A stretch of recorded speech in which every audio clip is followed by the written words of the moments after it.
Два виртуелни мобилни оператори имаат намера да влезат на македонскиот пазар во 2017 година. Едниот од нив, познат во светски рамки, веќе ја потврди својата одлука. Најави денеска директорот на Агенцијата за електронски комуникации Сашо Димитриевски на вториот јавен состанок за 2016 година. Агенцијата за електронски комуникации може да создава конкурентна средина и да овозможи влез на трет мобилен оператор. Дали ќе има трет фиксен оператор во 2017 зависи од оценката на операторите по светот, дали ќе најдат бизнис интерес за да инвестираат во Македонија. Агенцијата може да ствара конкурентна средина и да овозможи влез на трет оператор.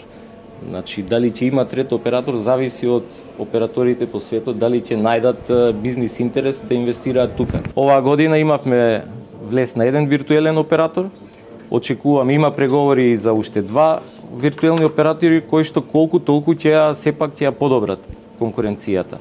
За виртуелни има интерес уште два оператори, еден од нив исто така голем на светско ниво, веќе беше тука кај нас на состанок и ја потврди одлуката на менаџментот дека влегуваат во Македонија. Цените на двата фиксни мобилни оператори во земјава се стабилизираат по првиот јавен состанок на агенцијата, нагласи Димитриевски, кој додаде дека и двата оператори ги подобруваат капацитетите на мрежите. Ситуацијата се стабилизира.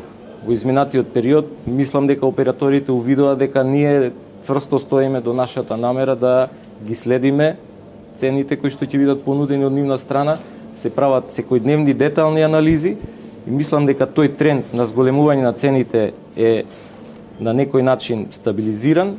На новинарско прашање, на што најчесто се жалат граѓаните од услугите, според Димитриевски, корисниците најчесто се жалеле на висината на сметките, за кои сметале дека се неправедно наплатени, а агенцијата ги решава поплаките на граѓаните, кои во голем дел се оправдани. Поплаките се повторуваат секоја година, тие се однесуваат за сметки за кои што граѓаните се жалат, сметаат дека се неправедно наплатени. Во главно тоа се основните поплаки од граѓаните. Во голем број се оправдани, но во секој случај, доколку е согласно законот, ги разгледуваме во нивна корист или во корист на оператора. Значи, зависи од поплаките. По принципот на своето транспарентно работење, како што велат од агенцијата, овие состаноци ги организираат со цел да им овозможат на заинтересираните страни да се информираат со превземените активности, мерки и дејности за оваа година, како и со стратегијата и плановите во наредниот период.